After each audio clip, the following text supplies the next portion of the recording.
سجدے میں کوئی اور عورت آپ کے بازو اٹھا دے، کوئی نماز ہو جائے گی، کوئی بات نہیں۔ اللہ سب کو ہدایت دے۔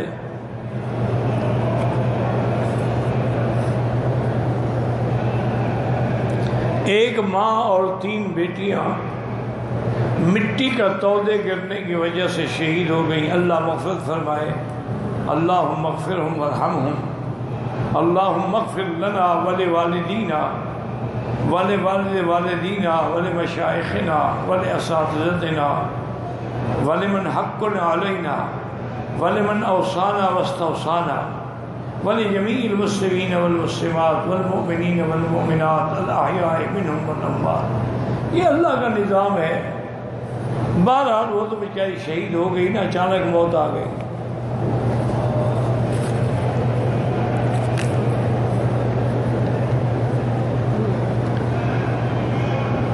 حکیم اللہ یا علیم اللہ، مجھے پتہ نہیں، بہرحال ٹھیک ہے، کوئی ایسی بات نہیں۔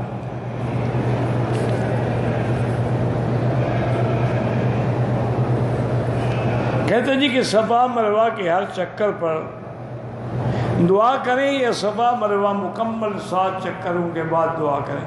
میرا بھائی گزارش یہ ہے کہ صفا پہ دعا مانگو تو قبول ہوتی ہے، مروہ پہ بھی کھڑے ہو کے دعا مانگیں تو یہ مقام ہے قبولیت دعا کے، لہذا ہر دفعہ مانگا کریں۔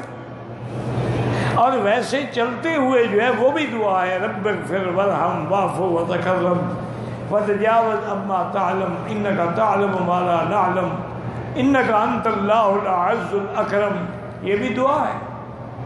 تو اس لیے ہر دفعہ دعا کریں، اور جتنی اللہ سے زیادہ مانگو گے اتنی اللہ راضی ہوتے۔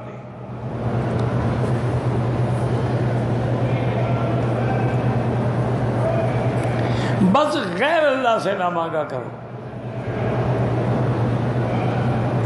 غیر اللہ سے مانگو نا تو پھر نہ دین ملتا ہے نہ دنیا ملتی ہے۔ وہ شیخ سعدی رحمۃ اللہ نے ایک حکایت لکھی ہے کہ ایک آدمی تھا، وہ بیچارہ اللہ معاف کرے، اس کو کوئی بیماری تھی یا کیا تھا، بسترے میں پیشاب کر دے۔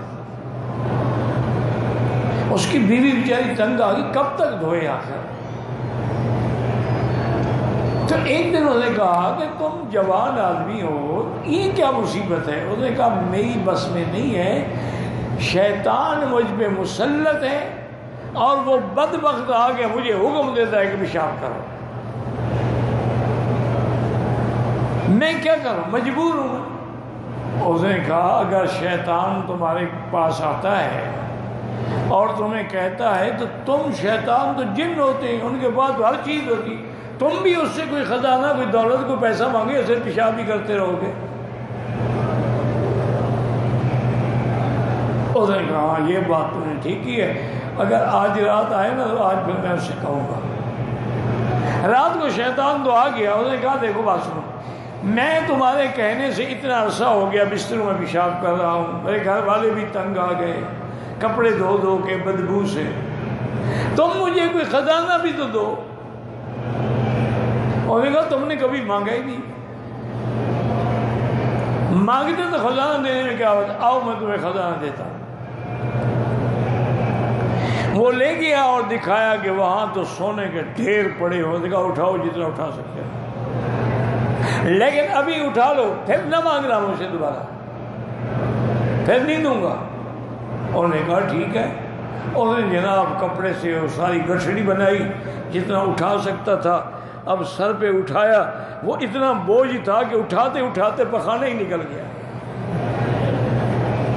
اب جب نیند کھلی تو سونا تو وہی تھا، پخانا موجود تھا۔ تو اسی لیے شیخ سعدی رحمۃ اللہ علیہ فرماتے ہیں کہ جو لوگ غیروں سے مانگتے ہیں نا، پھر انجام جہنم ہوتا ہے، نہ دنیا میں کچھ ملتا ہے نہ آخرت میں کچھ ملتا ہے۔ اللہ سے مانگو کہ اگر نہ بھی ملے تو آخرت میں مغفرت تو ہو جائے گی، ثواب تو مل جائے گا۔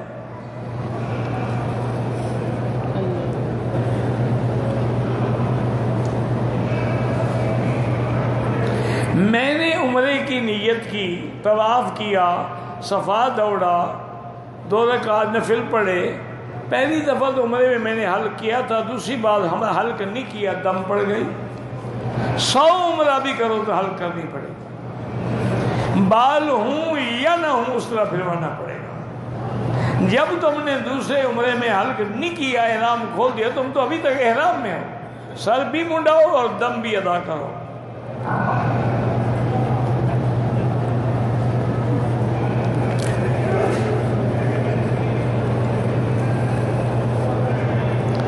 میں نے 10 محرم الحرام کو یہاں روزہ رکھا اور پاکستان چلا گیا. وہاں 9 محرم تھا، کوئی بات نہیں، ٹھیک ہے، آپ کا روزہ ہو گیا. اگر آپ چاہتے تو وہاں بھی ایک رکھ لیتے، ورنہ صرف 10 کا روزہ رکھنا بھی جائز ہے. ہم نے روزہ تو مکے میں رکھا ہے نا. پھر اگر جاتے جاتے آپ دوسرے ملک میں پہنچ گئے تو کوئی بات نہیں، آپ کے روزے کا ثواب کہیں نہیں گیا. ورنہ اصولی یہی ہوتا ہے کہ جب تم دوسرے ملک میں گئے، ابھی وہاں 9 محرم، تم وہ روزہ بھی رکھ لیتے تاکہ تمہارے روزے 2 ہو جاتے اللہ کی رحمت سے.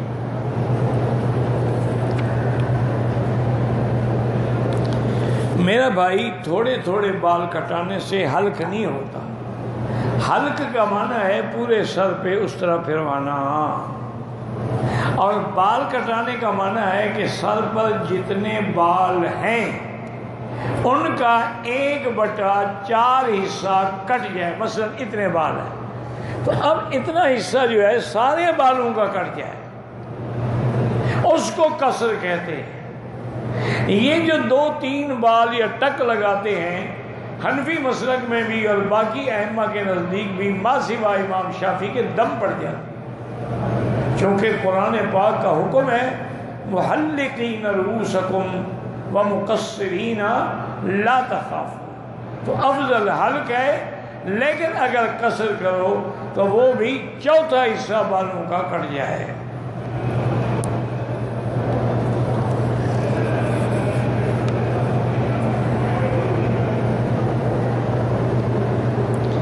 اگر طواف کے چکر میں آدمی بھول جائے کہ میں نے کتنے چکر کیے ہیں، تو پھر یہ دیکھے کہ اس کا گمان غالب کیا کہتا ہے. اگر اس کا گمان یہ ہے کہ نہیں میں نے 7 کیا، انشاءاللہ 7 ہو جائے. اگر گمان غالب یہ ہے کہ نہیں 6 کیا، 1 چکر کر لیں، کوئی ایسی بات نہیں. یہ فیصلہ تو تم نے کرنا ہے نا کہ تمہارا ظن غالب جو ہے وہ کیا ہے. جو تمہارا گمان غالب ہو اس کے مطابق عمل کرو.